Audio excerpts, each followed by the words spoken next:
দুজন জামাতে পাশাপাশি দাঁড়িয়েছে, নামাজরত অবস্থায় তৃতীয় কেউ অংশগ্রহণ করলে তখন কিভাবে ও কোথায় দাঁড়াবে? হলো ৪৫ বছর আগে ১৫০ টাকা মোহর ধরা হয়েছিল, এখনও তা পরিশোধ করা হয়নি। এখন পরিশোধ করতে চাইলে কত টাকা দিতে হবে? ইমাম সাহেব এক রাকাতে সিজদা একটি করেছেন, শেষে স্মরণ হওয়ায় সাহু সিজদা দিয়ে নামাজ শেষ করেছেন, নামাজ হয়েছে কিনা? হলো বিবাহ বার্ষিকী হিসাবে স্বামীকে কোনো কিছু গিফট করলে গুনাহ হবে কিনা? হলো স্বামী স্ত্রী রাগ করে ৩ মাস আলাদা থাকলে কি তালাক হয়ে যায়? দুজন জামাতে পাশাপাশি দাঁড়িয়েছে, নামাজরত অবস্থায় তৃতীয় কেউ অংশগ্রহণ করলে তখন কিভাবে ও কোথায় দাঁড়াবে? খুবই সুন্দর এবং অত্যন্ত প্রয়োজনীয় একটি প্রশ্ন। আমাদের সমাজে প্রায় এ ধরনের পরিস্থিতির মুখোমুখি আমাদের হতে হয়। আপনারা দুজন মিলে জামাতে সালাত আদায় শুরু করেছেন, একজন ইমাম আরেকজন তার পাশে ডান পাশে দাঁড়িয়ে মুক্তাদি হয়ে জামাত শুরু করেছেন। এর মধ্যে তৃতীয় কোনো ব্যক্তি যদি এসে আপনাদের সাথে জয়েন করতে চান, তাহলে সেক্ষেত্রে তিনি এসে ইমামের গায়ে হালকা করে আলতো করে টাচ করবেন, বা কোনোভাবে ইমাম যখন নিশ্চিত হবেন যে হ্যাঁ আরেকজন আমাদের সাথে এখন জয়েন করতে যাচ্ছে, তাহলে সেক্ষেত্রে ইমাম সাহেব সামনে জায়গা থাকলে সোজা সামনে চলে যাবেন, আর ওই ভদ্রলোক যিনি পরে এসছেন তিনি মুক্তাদির পাশে দাঁড়িয়ে যাবেন। আর যদি ইমাম সাহেবের জন্য সামনে যাওয়ার মতো জায়গা না থাকে, তাহলে সেক্ষেত্রে যে মুক্তাদি আছেন তাকে আলতোভাবে ধরে পেছনের দিকে টান দিবেন, অথবা ইশারা দিবেন যেন তিনি পেছনের দিকে চলে আসেন। তিনি পেছনে বরাবর চলে আসবেন, কেবলার দিকে যে তার বডি আছে সেটা যেন এদিক সেদিক না হয়ে যায়।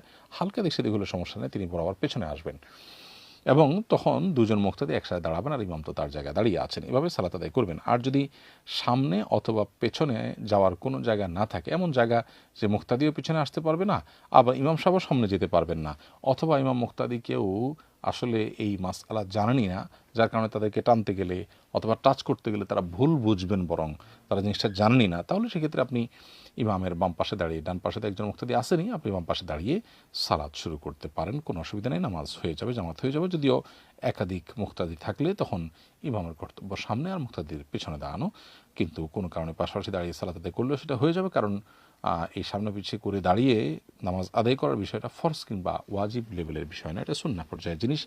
বিধায় এটা করতে পারলে ভালো, কোনো কারণে না করা গেলেও নামাজ হয়ে যাবে। হলো স্বামী স্ত্রী রাগ করে ৩ মাস আলাদা থাকলে কি তালাক হয়ে যায়?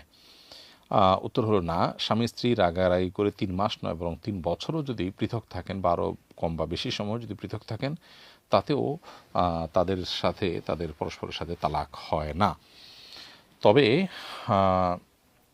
যদি স্বামী স্ত্রীর কাছে না যাওয়ার কসম করে, স্বামী যদি কসম করে যে তোমার সাথে আর আমি মেলামেশা করবো না, তোমার কাছে আমি যাব না, এবং এভাবে যদি ৪ মাস অতিক্রম হয়ে যায়, তাহলে এটা তালাকে বায়েন পতিত করে, যার কারণে পরবর্তীতে আবার নতুন করে আগদ করলে তারা উভয়ে স্বামী স্ত্রী হিসেবে বসবাস করতে পারে, না হলে বিচ্ছেদ হয়ে যায় তাদের মধ্যে। এটা হলো তোমার সাথে আমি মিলিত হব না, এবং যদি সাক্ষাৎ না করার যদি শপথ করে এবং ৪ মাস যদি অতিক্রম হয়ে যায়, তাহলে সেক্ষেত্রে এটি প্রযোজ্য হবে।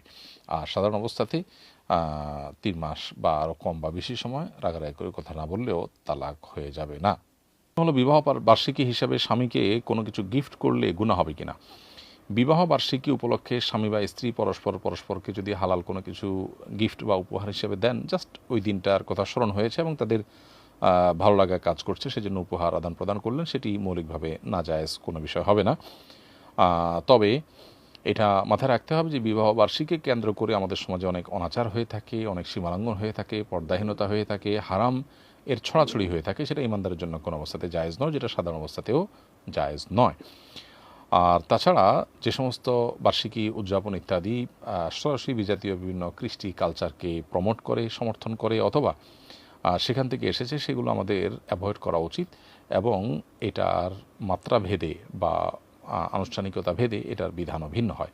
কোনোটা যদি একেবারে ধর্মীয় সিম্বল বহন করে, তাহলে সেটা তো কোনোভাবে আমাদের জন্য করা জায়েজ নাই। বিবাহবার্ষিকীটা যদি সেরকম কোনো বিষয় নয়, এই জন্য এখানে বিষয়টা সে লেভেলের না, নিষেধাজ্ঞাটা। তবে এটা যেহেতু মুসলমানদের নিজস্ব কোনো সংস্কৃতি নয়, বরং এটি এসছে যাদের কাছ থেকে তারা মুসলিম নন, তারপরেও সেই সংস্কৃতিটা তাদের ধর্মীয় কোনো সংস্কৃতি নয়, সেই জায়গা থেকে এটি করলে গুনাহ হবে না। বাট আমাদের নিজস্ব সংস্কৃতি আমাদের জন্য যথেষ্ট, এবং সেটাকে আলিঙ্গন করা উচিত। স্বামী স্ত্রী পরস্পরকে ভালোবাসার জন্য প্রত্যেকটা দিনই গুরুত্বপূর্ণ।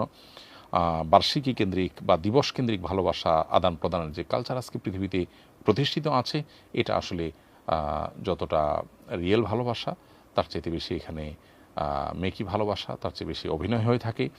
এই জন্য ঘরে ঘরে কিন্তু ভালোবাসার অনেক অভিনয় থাকলেও প্রকৃত ভালোবাসার বড্ড বেশি অভাব দেখা দিচ্ছে। খালি গলায় গান গাওয়া কি জায়েজ আছে?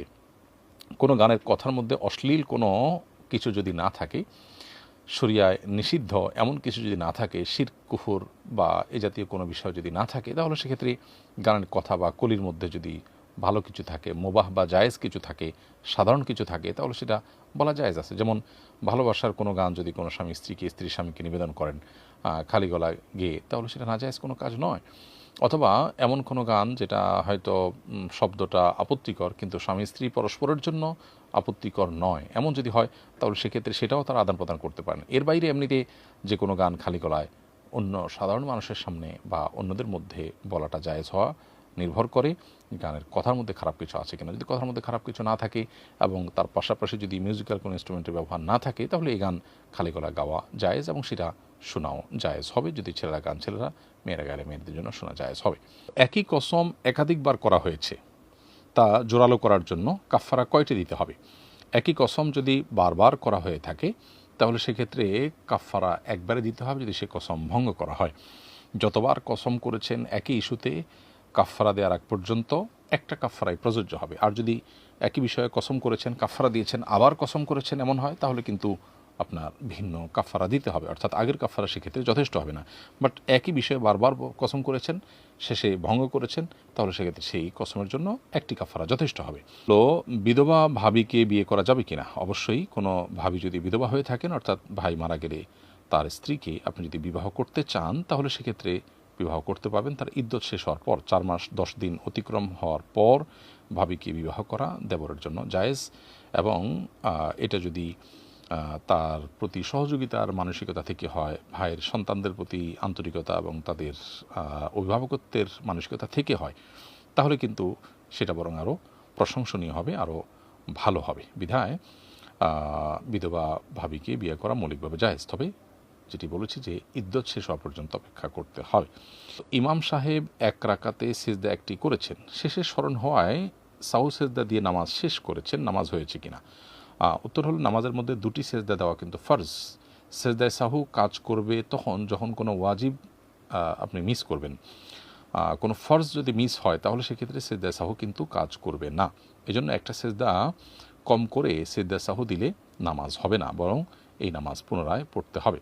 এরকম পরিস্থিতিতে যদি আপনার মনে পড়ে যে ছুটে যাওয়া একটা সেজদা বাদ পড়েছে, তাহলে তৎক্ষণাৎ আপনার সেজদায় সাহু দিয়ে নেওয়া হলো কর্তব্য। এবং সেজদায় সাহু দিয়ে একটা সেজদা যেটা মিস হয়েছে ওইটা দিয়ে তারপর সেজদায় সাহু দিবেন। ধরুন আপনি বৈঠকের মধ্যে আছেন, তখনই মনে পড়েছে যে আপনি সেজদায় সাহু না দিয়ে আপনি বৈঠকে চলে গেছেন, তাহলে সেক্ষেত্রে তৎক্ষণাৎ একটা সেজদা দিয়ে লাস্টে সেজদায় সাহু দিয়ে সালাম ফিরিয়ে আপনি নামাজ শেষ করবেন।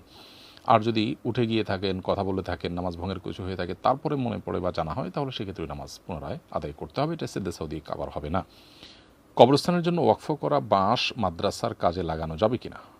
কবরস্থানের জন্য যে বাঁশ ওয়াকফ করা হয়েছে সেটা কবরস্থানে ব্যয় করতে হবে, মাদ্রাসায় লাগানো যাবে না। যদি মাদ্রাসায় লাগাইতে হয় তাহলে তার মূল্য কবরস্থানের কল্যাণে বা কবরস্থানের যে তহবিল বা ফান্ড সেখানে জমা করতে হবে। কারণ নসরুল ওয়াকিফে কানাসের সারা একটি প্রসিদ্ধ মূলনীতি আছে ফুকাহে কেরামে, সেটা হলো দানকারী যা ফিক্স করে দেন বা যে খাতের কথা বলে দেন, তার সেই নির্দিষ্টকরণটা শরীয়তে নির্দিষ্টকরণের মতো ওইটা বাধ্যবাধকতা চলে আসে, যে জন্য দেওয়া হয় সেখানে ব্যয় করতে হয়। হলো 45 বছর আগে 150 টাকা মোহর ধরা হয়েছিল, এখনও তা পরিশোধ করা হয়নি। এখন পরিশোধ করতে চাইলে কত টাকা দিতে হবে? উত্তর হলো যে আগে যা ধার্য করা হয়েছিল তাই, তবে এতদিন হয়ে গেছে, টাকার মান কমে গেছে, মুদ্রাস্ফীতি হয়েছে ব্যাপকভাবে এবং এ টাকার তেমন কোনো ভ্যালু এখন নেই, সে তখন অনেক ভ্যালু ছিল। সেসব বিবেচনায় আপনি যদি বাড়িয়ে দেন সেটা জায়েজ আছে এবং সেটা প্রশংসনীয় হবে। কিন্তু যিনি প্রাপক তার আসলে 150 টাকাই পাওনা। আপনার কাছে মনে হতে পারে এটা তো অন্যায্য।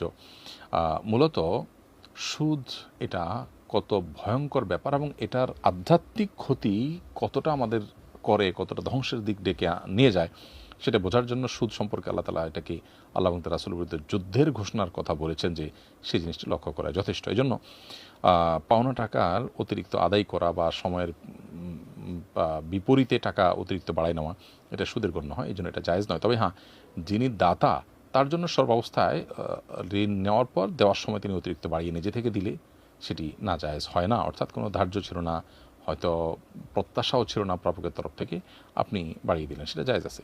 এখন কথা হলো, যিনি 150টা পেয়েছেন তিনি তো 45 বছর আগের টাকা এখন পেয়ে ক্ষতিগ্রস্ত হয়েছেন। এর উত্তর হলো যে তিনি কেন ছাড় দিয়েছেন? তিনি চাইলে তো প্রথম দিনই 150 টাকা আদায় করতে পারতেন, সেটা তাকে সে রাইট দিয়েছে। তিনি যেহেতু ছাড় দিয়েছেন, অতএব এখানে অন্য কারো কিছু বলার নেই। দ্বিতীয়ত কথা হলো যে এখন আপনি সুদ নেবেন না বা আপনার সময়ের বিনিময়ে অতিরিক্ত টাকা নেবেন না, সেজন্য আপনি অল্প নিয়ে ক্ষতিগ্রস্ত হয়েছেন বাহ্যিক দৃষ্টিকোণ থেকে, কিন্তু এই যে হারাম থেকে বাঁচার চেষ্টা করেছেন, এর জন্য স্যাক্রিফাইস করেছেন, এটা তো বিফলে যাবে না। আল্লাহর কাছে এটা রিওয়ার্ড আপনি কিয়ামতের ময়দানে পাবেন, যেটা পেয়ে আপনি সারপ্রাইজড হবেন এবং মনে হবে যে এখন 1,50,000 টাকা পাওয়ার চাইতেও সেটা বেশি গুরুত্বপূর্ণ। বিধায় আমরা হারামকে না বলবো, আল্লাহর বিধানের কাছে নিজের সমস্ত চাওয়াকে, চাহিদাকে, স্বার্থকে আমরা মাথা পেতে মেনে নিব এবং সেগুলো সবগুলোকে সারেন্ডার করবো ইনশাআল্লাহ বিদিনিল্লাহ। এর মধ্যে আমাদের দুনিয়া এবং আখিরাত উভয় জগতের কল্যাণ আল্লাহ তাআলা আমাদেরকে নিহিত রেখেছেন, সেটা আল্লাহ তাআলা দান করবেন।